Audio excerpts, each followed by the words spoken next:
വാഗ്ദത്തം നമ്മുടേതല്ലോ.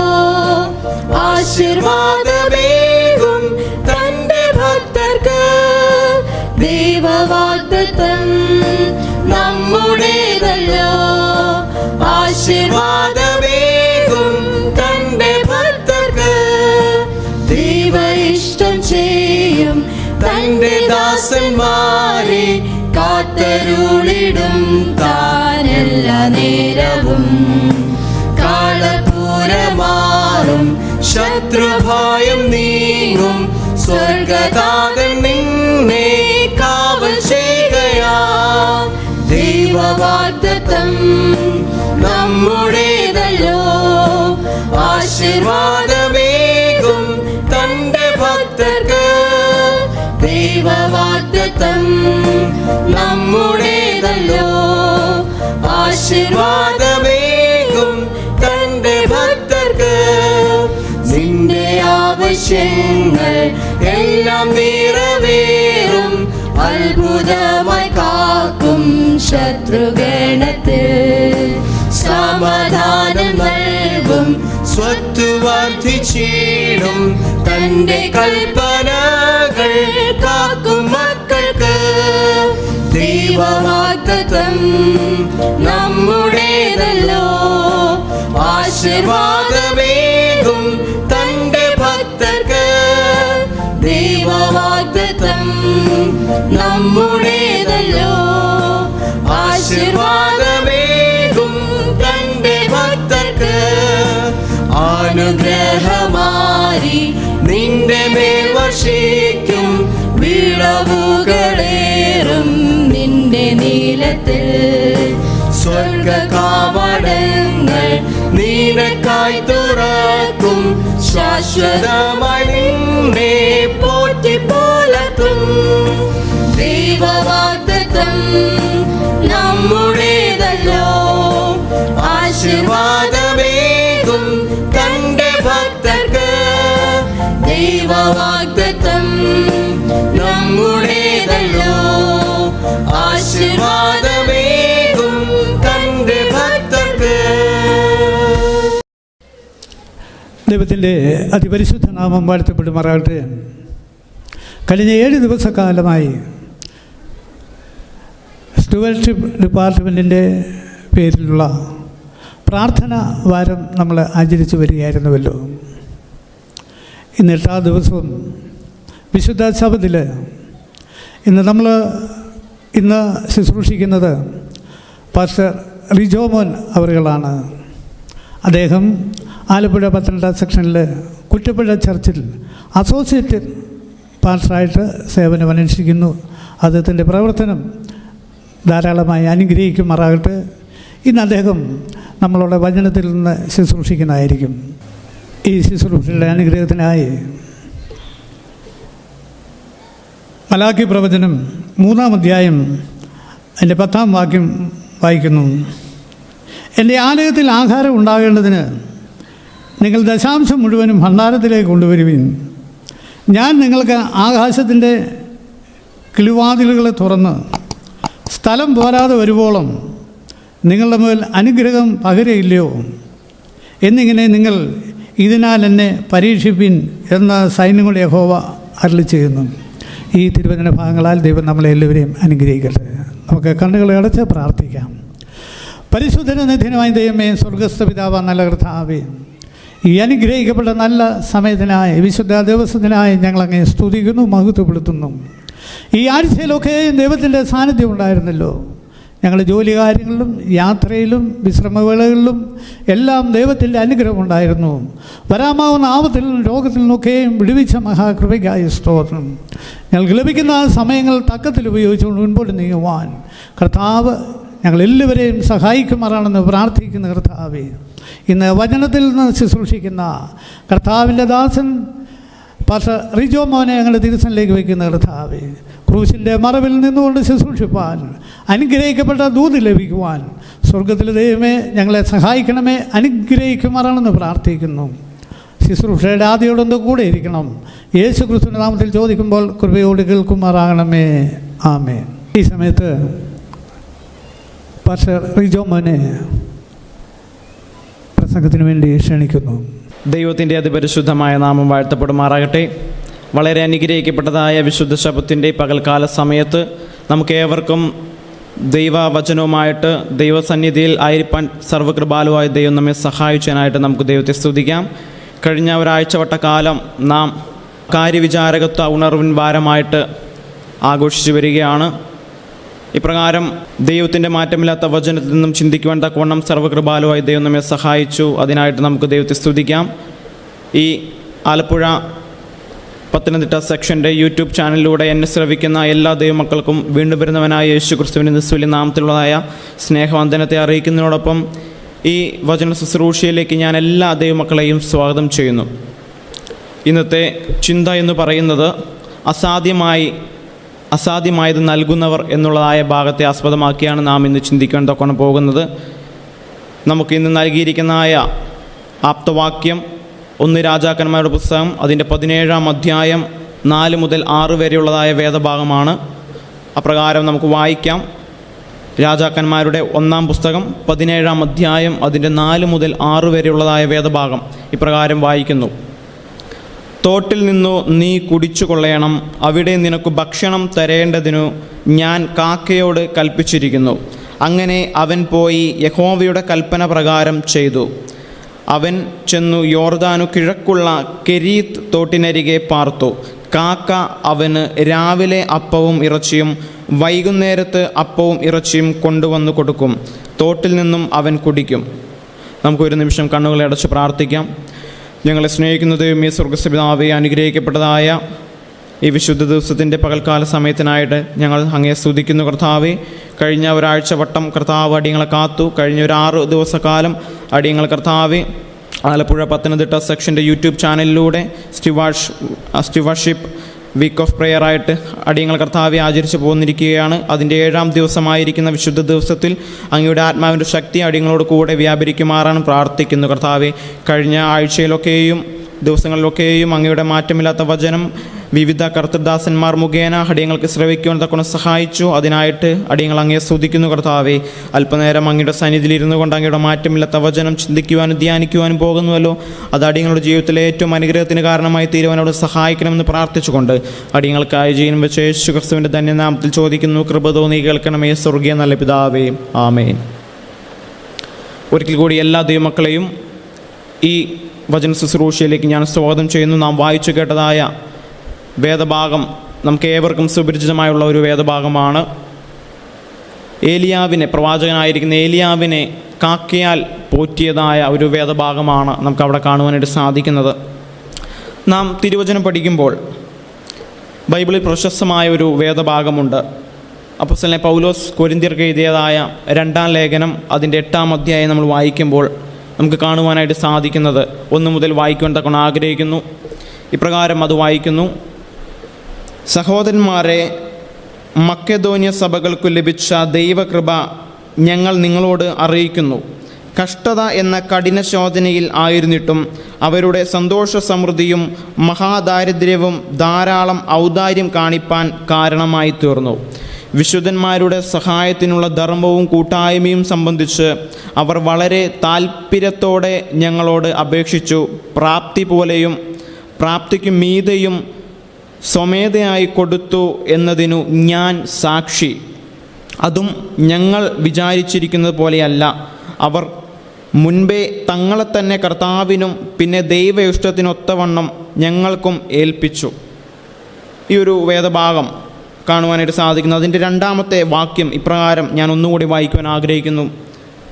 കഷ്ടത എന്ന കഠിന ശോധനയിലായിരുന്നിട്ടും അവരുടെ സന്തോഷ സമൃദ്ധിയും മഹാദാരിദ്ര്യവും ധാരാളം ഔദാര്യം കാണിപ്പാൻ കാരണമായി തീർന്നു. ഇവിടെ അപ്പോസ്തലനായ പൗലോസ് പറയുന്നു, മക്കദോന്യക്കാരുടെ കൊടുക്കുവാനുള്ള ഉദാര മനസ്സിനെ അല്ലെങ്കിൽ മനസ്ഥിതിയെ നമുക്കവിടെ കാണുവാനായിട്ട് സാധിക്കുന്നു. ദൈവനാമത്തിനു വേണ്ടി, ദൈവവേലയ്ക്ക് വേണ്ടി ഉദാരമായി കൊടുക്കുവാനായിട്ട് നമുക്ക് സാധിച്ചിട്ടുണ്ടോ എന്ന് നമ്മൾ ചിന്തിക്കുക. ഇവിടെ നാം ആപ്തവാക്യമായിട്ട് വായിച്ചു കേട്ടതായ തിരുവചന വേദഭാഗം അതൊരു കടുത്ത ക്ഷാമകാലമായിരുന്നു. വളരെ പ്രതിസന്ധികൾ നിറഞ്ഞായ ഒരു ക്ഷാമകാലമായിരുന്നു. ഒരു ഭാഗത്ത് രാജാവിൻ്റെ ഭീഷണി, മറ്റൊരു ഭാഗത്ത് കുടിപ്പാനൊന്നുമില്ലാത്ത ഒരു അവസ്ഥ, വളരെയധികം പ്രതിസന്ധിയിലായിരുന്നപ്പോൾ ഏലിയാവിനോട് യഹോവയായ ദൈവത്തിൻ്റെ അരുളപ്പാടുണ്ടായി. കെരീത്ത് തോട്ടിനരികെ പോയി പാർക്കുവാനായിട്ട് ആവശ്യപ്പെടുകയാണ്. അവിടെ ഞാൻ നിന്നെ പോറ്റി പുലർത്തേണ്ടതിന് ഒരു കാക്കയോട് കൽപ്പിച്ചാക്കിയിട്ടുണ്ട് എന്ന് പറഞ്ഞു. പലപ്പോഴും നാം വായിക്കുമ്പോൾ ചിന്തിക്കുന്ന ഒരു ഭാഗമായി, എന്തുകൊണ്ടാണ് കാക്ക, കേവലം ഒരു കാക്കയെ ദൈവം അവിടെ ആക്കി വെച്ചു? ശ്രേഷ്ഠമായ ഒരു ഏലിയാവ് എന്നുള്ള പ്രവാചകനെ പോറ്റി പുലർത്തേണ്ടതിന് വെറുമൊരു പക്ഷിയായിരിക്കുന്ന ഒരു കാക്ക. നമ്മൾ കാക്കയെക്കുറിച്ച് ചിന്തിക്കുമ്പോൾ നമുക്ക് എന്തൊക്കെയാണ് മനസ്സിൽ വരുന്നത്? നമ്മളെല്ലാവരും കാക്കയെക്കുറിച്ച് കേട്ടിട്ടുണ്ട്, കണ്ടിട്ടുണ്ട്. നമ്മൾ ചെറുപ്പം മുതലേ, കുഞ്ഞുനാൾ മുതലേ കാക്കകളെക്കുറിച്ച് കാണുന്നു, പഠിക്കുന്നു, അല്ലെ പാട്ട് പഠിക്കുന്നു. ഇതൊക്കെ നമ്മൾ കാണുന്നത്, കാക്കയെ പ്രധാനമായിട്ടും നമുക്ക് കാണുവാനായിട്ട് സാധിക്കുന്നത് എന്താണ്? വേസ്റ്റ്, അല്ലെങ്കിൽ നമ്മുടെ ഭക്ഷണ അവശിഷ്ടം നമ്മളത് ആർക്കും വേണ്ടാതെ കളയുന്ന, ഉപേക്ഷിക്കുന്ന സ്ഥലങ്ങളിലാണ് കൂടുതലായിട്ടും അവ കൂട്ടമായി വന്ന് ആ വൃത്തിയില്ലാത്ത ഒരു പരിസരത്ത് അതെല്ലാം ഭക്ഷിച്ച് ജീവിക്കുന്നത്. കൂട്ടമായിട്ട് അവർ വരും, ആർക്കും ഒന്നും കൊടുക്കാതെ, അവർ സ്വയമായിട്ട് ആർക്കും കൊടുക്കാതെ, തൻ്റെ കുഞ്ഞുങ്ങൾക്കല്ലാതെ മറ്റാർക്കും അത് കൊടുക്കില്ല. അവർക്ക് അത്യാർത്തിയുള്ള, ഭക്ഷണത്തോട് പ്രിയമുള്ള, അത്യാർത്തിയുള്ള ഒരു പക്ഷി ആണ് കാക്ക എന്ന് പറയുന്നത്. അതും വളരെ വൃത്തിയില്ലാത്ത സ്ഥലത്ത് നിന്നുകൊണ്ട് ഭക്ഷണം കഴിക്കുകയും ഭക്ഷിക്കുകയൊക്കെ ചെയ്യുകയാണ്. അതുപോലെ തന്നെ നമുക്ക് കാക്കയെക്കുറിച്ച് കാണുന്നത്, ഈ കാക്ക എന്ന് പറയുന്ന പക്ഷി മിശ്ര ഭോജിയാണ്, സസ്യഭുക്കുമാണ്, അതുപോലെ മാംസഭുക്കുമാണ്. മാംസവും കഴിക്കും, സസ്യങ്ങളും, അതുപോലെ ധാന്യങ്ങൾ, അങ്ങനെയുള്ളതായ പല കാര്യങ്ങളും ഈ കാക്ക എന്ന് പറയുന്ന പക്ഷി കഴിക്കുന്നതായിട്ട് നമുക്ക് കാണുവാനായിട്ട് സാധിക്കുന്നത്, അല്ലേ? ചത്ത ജീവികളെ ഭക്ഷിക്കാറുണ്ട്. നമ്മളെല്ലാവരും കാണുന്ന റോഡ് സൈഡിൽ വല്ല പട്ടിയോ പൂച്ചയോ അതുപോലെ എന്തെങ്കിലും വാഹനം പിടിച്ച് കിടക്കുന്നോ, അല്ലെങ്കിൽ എലി ചത്തുപോകുമ്പോഴൊക്കെ നമ്മൾ കാണുന്നത് കാക്കകൾ കൂട്ടമായി വരുന്നു. അവർ വളരെ ആർത്തിയോടെ കഴിക്കുന്നതായിട്ട് നമുക്ക് കാണുവാനായിട്ട് സാധിക്കുന്നു. അപ്പോൾ കേവലം ഒരു കാക്കയിലൂടെ കർത്താവായ ദൈവം തൻ്റെ അത്ഭുതം പ്രവർത്തിച്ചിരിക്കുന്നു. നമ്മളത് വായിച്ചു പോകുമ്പോൾ കാക്കയാൽ പോറ്റി പുലർത്തിയതായിട്ട് നമുക്ക് കാണുന്നു. കേവലം നമ്മളത് വായിച്ചു പോകുന്നു. എന്നിരുന്നാലും ആ ഒരു ക്ഷാമകാലത്ത് ഒക്കെയും കാക്ക ദൈവം തന്നോട് കൽപ്പിച്ചതായ ആ ഒരു കാര്യം വളരെ ഭംഗിയായി നിറവേറ്റി, ആ ഒരു റെസ്പോൺസിബിലിറ്റി ഏറ്റെടുത്തുകൊണ്ട് വളരെ ഭംഗിയായിട്ട് തൻ്റെ കർത്തവ്യം നിറവേറ്റിയതായിട്ട് കാണുവാനായിട്ട് സാധിക്കുന്നു. കാരണം തന്നോട് കൽപ്പിച്ചിരിക്കുന്ന വ്യക്തി ആരാണ്? കേവലം ചില്ലറക്കാരനായ ഒരു വ്യക്തിയല്ല. തന്നെ സൃഷ്ടിച്ചിരിക്കുന്ന ഈ യൂണിവേഴ്സിൻ്റെ ക്രിയേറ്ററായിരിക്കുന്ന യഹോവയായ ദൈവമാണ് തന്നോട് കൽപ്പിച്ചിരിക്കുന്നത് തൻ്റെ ദൈവത്തിൻ്റെ ദാസനെ പോറ്റണമെന്ന്. അതിന് ഉത്തരവാദിത്വം ഏൽപ്പിച്ചിരിക്കുന്നത് കാക്കയെയാണ് എന്ന് നമുക്ക് കാണുവാനായിട്ട് സാധിക്കുന്നു. ആ കാക്ക ദൈവത്തിൻ്റെ ആജ്ഞ അനുസരിക്കുകയും ആ ആജ്ഞയ്ക്കൊത്തവണ്ണം കാക്ക എന്ത് ചെയ്തു? കാക്ക അവന് രാവിലെ അപ്പവും ഇറച്ചിയും വൈകുന്നേരത്ത് അപ്പവും ഇറച്ചിയും കൊണ്ടുവന്ന് കൊടുത്തു. കാക്കയെ സംബന്ധിച്ച് കാക്ക മറ്റുള്ള ജീവികളെ പോലെ കാലുകൊണ്ട്, അല്ലെങ്കിൽ കഴുകൻ, അതുപോലെ പരുന്ത്, അങ്ങനെയുള്ളതായ ഭക്ഷണത്തോട് അത്യാർത്തിയുള്ളതായ വളരെ ഹൊറിബിളായിട്ടുള്ള ആ പക്ഷിവർഗം നമ്മൾ നോക്കുമ്പോൾ അവരൊക്കെയും ഇരപിടിക്കുന്നത് എടുത്തുകൊണ്ടുവന്നു എങ്ങനെയാണ്? തങ്ങളുടെ കൈകാലുകൾ കൊണ്ടാണ്. പക്ഷേ ഇവിടെ കാക്കയെ സംബന്ധിച്ച് നമ്മൾ നോക്കുമ്പോൾ കാക്ക തൻ്റെ ചുണ്ട് കൊക്ക് കൊണ്ടാണ് അപ്പമായാലും അതുപോലെ എന്ത് സാധനമായാലും ചത്തതായാലും എന്തായാലും കാക്ക തൻ്റെ കൊക്ക് കൊണ്ടാണ് അത് എടുത്തുകൊണ്ട് പോകുന്നത്. ആ കൊണ്ടുപോകുന്ന വഴിയിൽ കാക്കയ്ക്ക് അത് മണക്കാനറിയാം, അതിൻ്റെ സ്മെല്ല് എന്താണെന്ന് അറിയാം, അത് രുചിച്ച് ടേസ്റ്റ് എന്താണെന്ന് അറിയാൻ സാധിക്കും. അങ്ങനെ കാക്ക രാവിലെയും വൈകിട്ടും ഈ ഇറച്ചിയും അപ്പവും കൊണ്ടുപോയി കൊടുക്കുമ്പോൾ തൻ്റെ കൊക്കിൽ വെച്ചാണ് കൊണ്ടുപോയി കൊടുക്കുന്നത്. ആ കൊടുക്കുന്ന സമയത്ത്, അല്ലെങ്കിൽ ആ പോകുന്ന വഴിക്ക് കാക്കയ്ക്ക് വേണമെങ്കിൽ അതിൽ നിന്ന് ഇച്ചിരി എടുത്ത് തിന്നാം, ടേസ്റ്റ് നോക്കാം, അതിൻ്റെ രുചിയൊക്കെയും കാക്കയ്ക്ക് അറിയാം. പക്ഷേ കാക്ക ദൈവസന്നിധിയിൽ, അല്ലെങ്കിൽ ദൈവത്തോട് വിശ്വസ്തത പാലിച്ചതായിട്ട് നമുക്ക് അവിടെ കാണുവാനായിട്ട് സാധിക്കുന്നു. തൻ്റെ കർത്തവ്യം ഇന്നതെന്ന് കാക്കയ്ക്ക് മനസ്സിലായി. കാക്കയെ ഏൽപ്പിച്ചിരിക്കുന്ന ആരാണ്, എന്ത് ദൗത്യമാണ് എന്ന് മനസ്സിലാക്കിക്കൊണ്ട് കാക്ക എന്ത് ചെയ്തു? അത് കൃത്യതയോടെ, വിശ്വസ്തയോടെ ആ ജോലി നിർവഹിക്കുന്നതായിട്ട് നമുക്ക് കാണുവാനായിട്ട് സാധിക്കുന്നു. തോട്ടിൽ നിന്നും വെള്ളം ഏലിയാവ് കുടിച്ചു. കാക്കയാൽ ഏലിയാവിനെ പോറ്റി പുലർത്തി. ഇവിടെ മോശ ഇപ്രകാരം പറയുന്നതായിട്ട് നമുക്ക് കാണുവാനായിട്ട് സാധിക്കുന്നു. ലേവ്യ പുസ്തകം നമുക്ക് അൺക്ലീൻ ഫുഡ്സ്, അതുപോലെ ശുദ്ധമായതും ശുദ്ധമല്ലാത്തതുമായ ജീവിവർഗത്തെക്കുറിച്ച്, പക്ഷികളെക്കുറിച്ച്, അതുപോലെ ഭക്ഷ്യവസ്തുക്കളെക്കുറിച്ചൊക്കെ നമുക്ക് ലേവ്യ പുസ്തകം 11-ാം അധ്യായത്തിലൊക്കെ കാണുവാൻ സാധിക്കുന്നു. അവിടെ ഈ കാക്കയെ ഏത് ജീവികളോടാണ് താരതമ്യപ്പെടുത്തിയിരിക്കുന്നത്, അല്ലെങ്കിൽ ഏത് ജീവികളോടൊപ്പമാണ്, ഏത് പക്ഷിവർഗത്തോടൊപ്പമാണ് അവിടെ പറഞ്ഞിരിക്കുന്നത് നമുക്ക് കാണുവാനായിട്ട് സാധിക്കുന്നത് ഇപ്രകാരമാണ്. നമുക്ക് വായിക്കാം. ലേവ്യ പുസ്തകം 11-ാം അധ്യായം ഇപ്രകാരം വായിക്കുന്നു, 13 മുതലുള്ള വാക്യങ്ങൾ. പക്ഷികളിൽ നിങ്ങൾക്ക് അറപ്പായിരിക്കേണ്ടുന്നവ ഇവ, അവയെ തിന്നരുത്, അവ അറപ്പാകുന്നു. കഴുകൻ, ചെമ്പരുന്ത്, കടൽറാഞ്ചൻ, ഗൃന്ത്രം, അതതുവിധം പരുന്ത്, അതതുവിധം കാക്ക, ഒട്ടകപ്പക്ഷി, പുള്ള്, കടൽക്കാക്ക, അതതുവിധം പ്രാപ്പിടിയൻ. ഇവിടെയൊക്കെ നമുക്ക് നോക്കുമ്പോൾ ഈ കാക്ക, അതതുവിധം കാക്കയെക്കുറിച്ച്, കടൽറാഞ്ചലിനെ കുറിച്ച്, കഴുകനെക്കുറിച്ച്, പരുന്തിനെക്കുറിച്ചൊക്കെയും പറയുമ്പോൾ ആ ഒരു വർഗത്തിലാണ് ഈ കാക്കയെയും ഉൾപ്പെടുത്തിയിരിക്കുന്നത്. നമുക്ക് കാണുവാനായിട്ട് സാധിക്കുന്നു. കാക്ക എങ്ങനെയാണ് ഭക്ഷണത്തോട് ആർത്തിയാണ്, അത് കൊടുക്കുവാൻ മനസ്സില്ലാത്ത ഒരു ജീവി വർഗത്തിൽപ്പെടുന്നു. മറ്റുള്ളവർക്ക് അല്ലെങ്കിൽ തങ്ങളുടെ ഉള്ളതായ നമ്മൾ പണ്ടൊക്കെ നമ്മൾ കുഞ്ഞുങ്ങളെ നോക്കുമ്പോൾ കോഴിക്കുഞ്ഞുങ്ങളെയൊക്കെ റാഞ്ചി കൊണ്ടുവന്ന് കാക്ക കൊക്കുകൊണ്ട് കടിച്ച് എടുത്തുകൊണ്ട് പോകും. പക്ഷേ അപ്പോഴൊക്കെയും കാക്കകൾ കൂട്ടമായി വരുമ്പോഴും ആ കാക്ക മറ്റാർക്കും കൊടുക്കാതെ അത് ഒറ്റയ്ക്ക് ഒരു തെങ്ങിൻ്റെ മുകളിൽ പോയിരുന്നോ വേറെ ഏതെങ്കിലും മരത്തിന് മുകളിൽ പോയിരുന്നോ ഒറ്റയ്ക്ക് തിന്നുന്നതായിട്ട് നമ്മൾ കാണുവാൻ സാധിക്കുന്നു. അത് ആർക്കും കൊടുക്കുവാൻ മനസ്സില്ലാത്ത ഒരു ജീവി വർഗമാണ് കാക്ക. പക്ഷേ അങ്ങനെയുള്ള ഒരു കാക്കയിലൂടെ ദൈവം തൻ്റെ അത്ഭുത പ്രവൃത്തി വെളിവായതായിട്ട് നമുക്ക് കാണുവാനായിട്ട് സാധിക്കുന്നു. ആ കാക്കയെ അകം പുറമെ രൂപാന്തരപ്പെടുത്തിയതായിട്ട് നാം തിരുവചനം പഠിക്കുമ്പോൾ കാണുന്നു. തൻ്റെ ദൈവത്തിൻ്റെ ദാസനെ പോറ്റേണ്ടതിന് കാക്കയാൽ അവിടുന്ന് അത്ഭുതം പ്രവർത്തിച്ച ദൈവത്തിന് നമ്മെ ഓരോരുത്തരെയും അകം പുറം രൂപാന്തരപ്പെടുത്തുവാനായിട്ട് സാധിക്കും.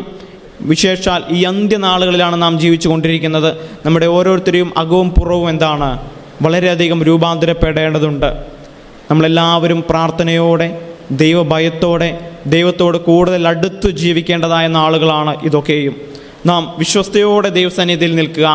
ദൈവം നമ്മിൽ ഭരമേൽപ്പിച്ചിരിക്കുന്ന കാര്യം നമ്മളെങ്ങനെയാണ് സത്യസന്ധയോടെ, നമ്മൾ ഹോണസ്റ്റ് അല്ലെങ്കിൽ വിശ്വസ്തയോടെ നമ്മളെന്താണ് ദൈവം മുമ്പാകെ നമ്മുടെ ഉത്തരവാദിത്തങ്ങളെ നിറവേറ്റുക.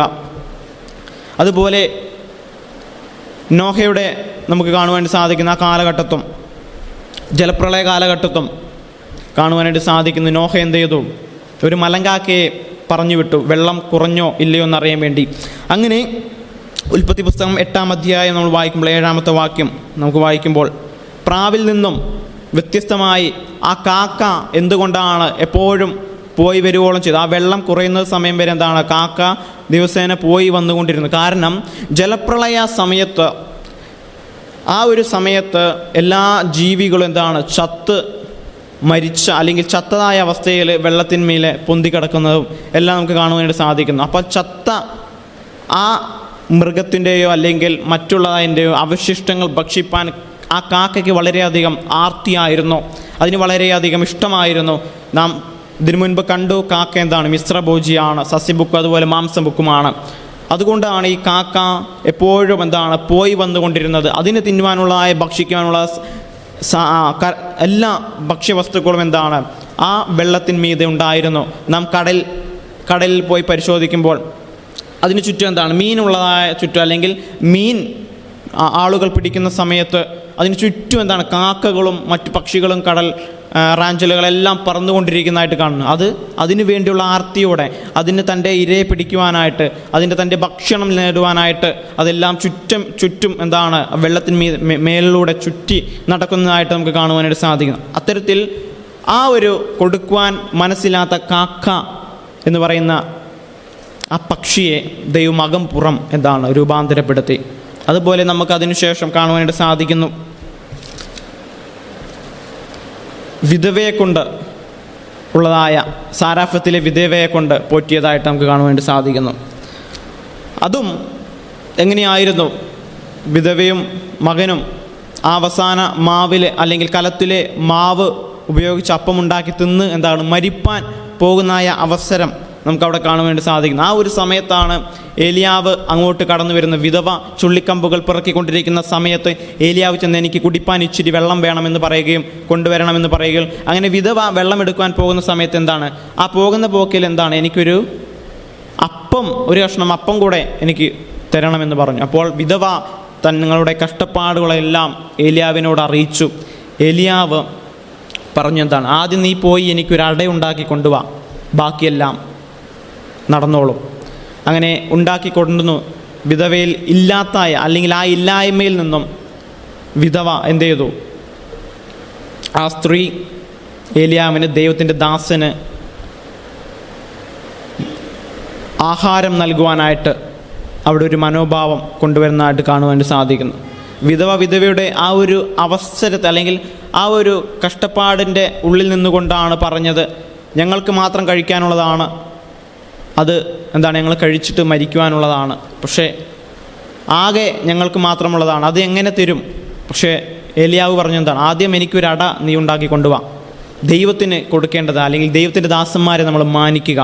ദൈവം പുറകെ എന്താണ്, അതിനുള്ളതായ സമൃദ്ധി, ഐശ്വര്യം, സമ്പത്തൊക്കെയും നമ്മുടെ ജീവിതത്തിൽ ദൈവം കൊണ്ടുവന്ന് തരും. തീർച്ചയാണ്. എന്നെ മാനിക്കുന്നവനെ ഞാനും മാനിക്കും, എന്നെ നിന്ദിക്കുന്നവർ നിന്ദരായിത്തീരും. അപ്പോൾ ദൈവത്തെ നമ്മൾ മാനിക്കേണ്ടത് രീതിയിൽ നമ്മൾ മാനിക്കുക. തിരിച്ചും ദൈവം നമ്മെ മാനിക്കും. ആ ദൈവം നമ്മെ മാനിക്കുന്നതിന്, അനുഗ്രഹിക്കുന്നതിനുള്ളതായ ഒരളവ് നമുക്ക് പ്രെഡിക്റ്റ് ചെയ്യാൻ തക്കണം സാധിക്കില്ല. അത് നമ്മൾ മനസ്സിലാക്കാം. ദൈവത്തിൻ്റെ അനുഗ്രഹം എന്ന് പറഞ്ഞാൽ നമ്മൾ മതിയാകുന്നത് വരെ ദൈവം അനുഗ്രഹിച്ചു കൊണ്ടിരിക്കും. മനുഷ്യർ നമ്മളെ അനുഗ്രഹിക്കുന്ന പോലെ അല്ലെങ്കിൽ നൽകുന്ന പോലെയല്ല.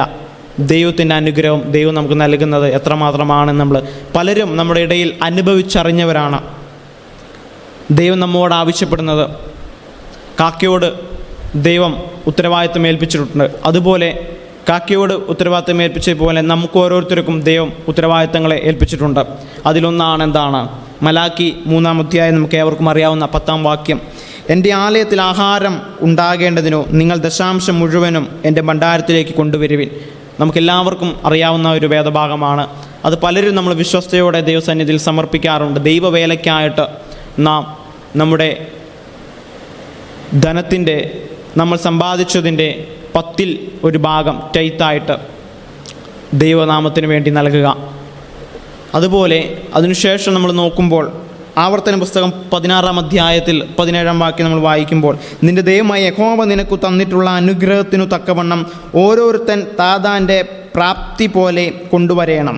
ഇത് എന്തിനെക്കുറിച്ചാണ്? ഇത് ദശാംശത്തെക്കുറിച്ചല്ല, ഇത് കാണിക്കകളെ സംബന്ധിച്ചാണ്.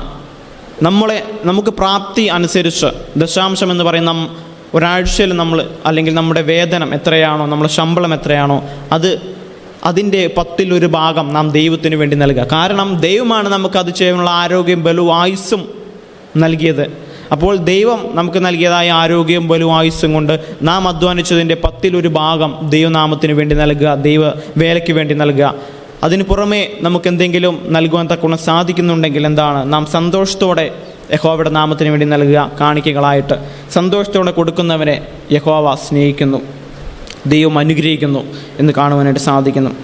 നാം വീണ്ടും അവസാന ഭാഗത്തിലേക്ക് നമ്മൾ നോക്കുമ്പോൾ നമുക്ക് ഏവർക്കും സുപരിചിതമായുള്ളൊരു വേദഭാഗമാണ് ലൂക്കോസിൻ്റെ സുവിശേഷം 19-ാം അധ്യായം. സക്കായിയെക്കുറിച്ച് നമുക്കവിടെ കാണുവാനായിട്ട് സാധിക്കുന്നു. സക്കായി എങ്ങനെയുള്ളവനാണ് നമുക്ക് നോക്കുമ്പോൾ കാണുവാനായിട്ട് സാധിക്കുന്നു. ചുങ്കക്കാരിൽ പ്രമാണിയും ധനവാനുമായിരുന്നു ഈ സക്കായി എന്ന് പറയുന്ന വ്യക്തി. അതിൻ്റെ ആദ്യ ഭാഗം വായിക്കുമ്പോൾ ഇപ്രകാരമാണ്: അവൻ യെരീഹോവിൽ എത്തി കടന്നു പോകുമ്പോൾ ചുങ്കക്കാരിൽ പ്രമാണിയും ധനവാനുമായ സക്കായി എന്നു പേരുള്ളൊരു പുരുഷൻ യേശു എങ്ങനെയുള്ളവനെന്നു കാണുവാൻ ശ്രമിച്ചു. ഇത് ശ്രദ്ധിച്ചിട്ടുണ്ടോ നമ്മൾ? സക്കായി എന്ന് പറയുന്ന പുരുഷൻ എന്താണ്, ചുങ്കക്കാരിൽ പ്രധാനിയും പ്രമാണിയും ധനവാനും ഒക്കെ ആയിരുന്നു, ധനികനൊക്കെ ആയിരുന്നു. ആ വ്യക്തി യേശു എങ്ങനെയുള്ളവനെന്ന് കാണുവാൻ ശ്രമിച്ചു. നമ്മുടെ ജീവിതത്തിൽ നാം ശ്രമിച്ചിട്ടുണ്ടോ? യേശു ക്രിസ്തു എങ്ങനെയുള്ളവനാണ് എന്ന് നമ്മൾ കാണുവാൻ നമ്മൾ ശ്രമിച്ചിട്ടുണ്ടോ? അനുഭവിച്ചറിയുവാൻ നമ്മൾ ശ്രമിച്ചിട്ടുണ്ടോ? ഇവിടെ ഈ മനുഷ്യൻ യേശു എങ്ങനെയുള്ളവനെന്ന് കാണുവാൻ ശ്രമിച്ചു. തൻ്റെ ആ ഒരു ആഗ്രഹം നിമിത്തം അദ്ദേഹം അത്തി മരത്തിന്മേൽ കയറുകയും, താൻ കുള്ളനായിരുന്നു, അത്തിമരത്തിന്മേൽ കയറുകയും കൃത്യം അതിൻ്റെ ചോട്ടിൽ കർത്താവ് യേശു ക്രിസ്തു വരികയും അവനുമായിട്ട് സംസാരിക്കുകയും, സക്കായി ഇറങ്ങി വാ, ഇന്ന് ഞാൻ നിൻ്റെ ഭവനത്തിൽ വരുന്നു എന്താണ് എന്ന് പറയുകയാണ്. സക്കായിക്ക് വളരെയധികം ആശ്ചര്യം തോന്നി. അങ്ങനെ സക്കായി സംസാരിച്ച് ഇറങ്ങി വന്ന് സക്കായി കർത്താവ് യേശു ക്രിസ്തുവിനോട് പറയുന്ന ഒരു ഭേദഭാഗമുണ്ട്. 8-ാമത്തെ വാക്യം, 19-ാം അധ്യായം 8-ാം വാക്യം. സക്കായിയോ നിന്ന് കർത്താവിനോട്, കർത്താവേ, എൻ്റെ വസ്തുവകയിൽ പാതി ഞാൻ ദരിദ്രർക്ക് കൊടുക്കുന്നുണ്ട്. വല്ലതും ചതിവായി വാങ്ങിയിട്ടുണ്ടെങ്കിൽ 4 മടങ്ങ് മടക്കി കൊടുക്കുന്നു എന്ന് പറഞ്ഞു. അതിന് യേശു ക്രിസ്തു പറഞ്ഞ മറുപടി, ഇവനും അബ്രഹാമിൻ്റെ മകൻ ആകയാൽ ഇന്ന് ഈ വീട്ടിനു രക്ഷ വന്നു. നാം കർത്താവ് യേശു ക്രിസ്തു ആര് എന്ന് മനസ്സിലാക്കുവാൻ നമ്മൾ ശ്രമിച്ചിട്ടുണ്ട്. ഈ ആരാണ് യേശു ക്രിസ്തു? Who is Jesus? നമ്മൾ ശ്രമിച്ചിട്ടുണ്ടോ? നമ്മുടെ ജീവിതത്തിൽ പലരും പറയുന്നുണ്ട് ചരിത്ര പുരുഷനാണ് എല്ലാം, അല്ലേ? നമ്മൾ ബൈബിളിൽ വായിക്കുന്നത് നമ്മൾ രക്ഷകനാണ് എന്ന്. പക്ഷേ നമ്മൾ കർത്താവ് യേശു ക്രിസ്തുവിനെ അടുത്ത് അറിയുവാനായിട്ട് ശ്രമിച്ചിട്ടുണ്ടോ? നമ്മൾ ശ്രമിക്കുക. വിശേഷാൽ പ്രത്യേകിച്ച് ഈ അന്ത്യനാളുകളിലായിരിക്കുമ്പോൾ നമ്മൾ ശ്രമിക്കുക കർത്താവ് യേശു ക്രിസ്തു ആര് ആണ് എന്ന് നമ്മൾ അടുത്തറിയുവാൻ തക്കൊണ്ട് ശ്രമിക്കുക. അങ്ങനെ കർത്താവുമായുള്ളൊരു നല്ല ബന്ധത്തിലായിരിക്കുമ്പോൾ നമ്മളെ അകംപുറം ദൈവം എന്താണ്? രൂപാന്തരപ്പെടുത്തും. ഇവിടെ സക്കായിയെ രൂപാന്തരപ്പെടുത്തിയതുപോലെ സക്കായിയെ കുറിച്ച് നമുക്കറിയാം. കൊള്ളപ്പലിശ മേടിച്ചും നികുതി ചുമത്തിയും ഒക്കെ എന്താണ് ഒരുപാട് പണം തട്ടിയെടുത്ത വ്യക്തിയാണ്. ആ തട്ടിയെടുത്തായ വ്യക്തിയിൽ കർത്താവ് യേശു ക്രിസ്തു അത്ഭുതം പ്രവർത്തിച്ചതായിട്ട് നാം കാണുന്നു. വെറും ഒരു പക്ഷിയായിരിക്കുന്ന കാക്കയെ കർത്താവായ ദൈവം അകംപുറം രൂപാന്തരപ്പെടുത്തി. ആ വിധവയെ അകംപുറം രൂപാന്തരപ്പെടുത്തി. സക്കായിയെ ദൈവം അകംപുറം രൂപാന്തരപ്പെടുത്തിയതുപോലെ നമ്മെ ഓരോരുത്തരെയും ഈ അന്ത്യനാളുകളിൽ ദൈവം രൂപാന്തരപ്പെടുത്തട്ടെ എന്ന് ഈ സമയത്ത് ഞാൻ പ്രാർത്ഥിക്കുന്നു. എല്ലാ ദൈവമക്കളെയും ദൈവം ധാരാളമായി അനുഗ്രഹിക്കട്ടെ. നമ്മുടെ ഇന്നത്തെ ഈ ദൈവവചനം നമ്മൾ മനസ്സിലാക്കി ഗ്രഹിച്ചുകൊണ്ട് തുടർന്നുള്ള നാളുകളിൽ ദൈവനാമത്തിന് വേണ്ടി നൽകുന്നവരുടെ കൂട്ടത്തിലാകുവാനും ദൈവം നമുക്ക് നൽകിയിരിക്കുന്ന അനുഗ്രഹത്തിനൊത്തവണ്ണം ദൈവത്തിന് നൽകുവാനായിട്ടും ദൈവത്തെ മാനിക്കുന്നവരുടെ കൂട്ടത്തിലായി തീരുവാനും വലിയവനായ ദൈവം നമ്മെ ഓരോരുത്തരെയും അനുഗ്രഹിക്കുമാറാകട്ടെ എന്ന് പ്രാർത്ഥിച്ചുകൊണ്ട് എൻ്റെ ചെറിയ പ്രബോധനത്തിൽ നിന്ന് വിരമിക്കുന്നു. ദൈവം അനുഗ്രഹിക്കട്ടെ. ആമേൻ. നമുക്ക് കണ്ണുകളെ അടച്ച് പ്രാർത്ഥിക്കാം. ഞങ്ങളെ സ്നേഹിക്കുന്ന ദൈവമേ, സ്വർഗ്ഗസ്ഥ പിതാവേ, അനുഗ്രഹിക്കപ്പെട്ടതായ വിശുദ്ധ ശബത്തിൻ്റെ ഈ മധ്യാഹ്നത്തോടെടുക്കുന്ന സമയം കർത്താവേ, അടിയങ്ങൾ അങ്ങയുടെ സന്നിധിയിലേക്ക് അടുത്തു വരുന്നുവല്ലോ. അടിയങ്ങളെ തെറ്റുകുറ്റങ്ങൾ, പാപങ്ങൾ, കുറവശങ്ങളൊക്കെയും അവിടുന്ന് ക്ഷമിച്ചു തരുമാറാകണം പ്രാർത്ഥിക്കുന്നു. കർത്താവേ, അടിയങ്ങൾ ജീവിച്ചു കൊണ്ടിരിക്കുന്ന ഈ അന്ത്യനാളുകളിൽ അടിയങ്ങൾക്ക് വിശ്വസ്തയോടെ ജീവിക്കുവാൻ, അങ്ങയുടെ സന്നിധിയിൽ വിശ്വസ്തയോടെ ജീവിക്കുവാനും നല്ല വേലക്കാരായിരിക്കുവാനും അടിയങ്ങളെ അവിടെ സഹായിക്കുമാറാകണം പ്രാർത്ഥിക്കുന്നു. കർത്താവേ, ഇന്ന് കർത്താവേ, വചനം കേട്ടതായ എല്ലാ ദൈവമക്കളുമേലും അങ്ങയുടെ ആത്മാവിനെ അവിടുന്ന് പകർന്നു നൽകി സത്യസന്ധമായി വിശ്വസ്തയോടെ അങ്ങ് നൽകിയിരിക്കുന്ന ജീവിതം ജീവിച്ചു ചേർക്കുവാൻ അവിടുന്ന് അവിടെ സഹായിക്കുമാറാണെന്ന് പ്രാർത്ഥിക്കുന്നു. കർത്താവേ, എല്ലാ കാര്യങ്ങളും അങ്ങയുടെ കരങ്ങളിൽ സമർപ്പിച്ച് പ്രാർത്ഥിക്കുന്നു. കർത്താവേ, ഈ സമയത്ത് രോഗപ്രയാസത്തിലായിരിക്കുന്നവരുണ്ടെങ്കിൽ അവരെ അങ്ങയുടെ കരങ്ങളിൽ സമർപ്പിച്ച് പ്രാർത്ഥിക്കുന്നു. മറ്റു കടഭാരങ്ങളെ ഞെരുക്കം അനുഭവിക്കുന്നുണ്ടെങ്കിൽ അവരെല്ലാം അങ്ങയുടെ സന്നിധിയിൽ സമർപ്പിച്ച് പ്രാർത്ഥിക്കുന്നു. കർത്താവേ, ധാരാളമായുള്ള അനുഗ്രഹത്തെ അവിടെ നൽകി കൊടുക്കുമാറാണെന്ന് പ്രാർത്ഥിക്കുന്നു. ഈ സമയത്ത് കർത്താവേ, അടിയങ്ങൾ പിരിഞ്ഞു പോകുന്നു. പിരിയ ബന്ധുവായി കൂടിയിരിക്കണമെന്ന് പ്രാർത്ഥിച്ചുകൊണ്ട് അടിയങ്ങൾക്കായി ജീവൻ വെച്ച യേശു ക്രിസ്തുവിൻ്റെ തന്നെ നാമത്തിൽ ചോദിക്കുന്നു. കൃപ തോന്നി കേൾക്കണമേ സ്വർഗീയ നല്ല പിതാവേ. ആമേൻ. സ്വർഗസ്ഥനായ ഞങ്ങളുടെ പിതാവേ, തിരുനാമം വിശ്വസിക്കണമേ, തിരുരാജ്യം വരണമേ, തിരുവിഷ്ടം സ്രോതത്തിലെ പോലെ ഭൂമിയിലുമാകണമേ. ഞങ്ങൾക്ക് ആവശ്യമുള്ള ആഹാരം ഇന്ന് തരണമേ. ഞങ്ങളുടെ കടക്കാരോട് ഞങ്ങൾ ക്ഷമിച്ചിരിക്കുന്നത് പോലെ ഞങ്ങളുടെ കടങ്ങളും പാപങ്ങളും ഞങ്ങളോട് ക്ഷമിക്കണമേ. ഞങ്ങളെ പരീക്ഷയിലേക്ക് കടത്താതെ വണ്ണം ദുഷ്ടങ്ങളിൽ നിന്ന് വിടുവിക്കണമേ. രാജ്യവും ശക്തിയും മഹത്വവും എന്നേക്കും അങ്ങേക്കുള്ളാവുന്നുവല്ലോ. ആമേൻ. പിതാവായ ദൈവത്തിൻ്റെ സ്നേഹവും പുത്രനായ യേശു ക്രിസ്തുവിൻ്റെ കൃപയും ആശ്വസിപ്പിച്ച് വഴി നടത്തുകയും പരിശുദ്ധാത്മാവിൻ്റെ കൂട്ടായ്മയും സംസർഗവും അടിയങ്ങൾ ഓർത്ത് പ്രാർത്ഥിച്ച ഓരോ വിഷയത്തിന്മേലും വചനം കേട്ടതായ എല്ലാ ദൈവമക്കളോടും കൂടെയും ഇന്നും എന്നേക്കും അങ്ങയുടെ വരവോളം ഇരിക്കുമാറാകണമേ. ആമേൻ.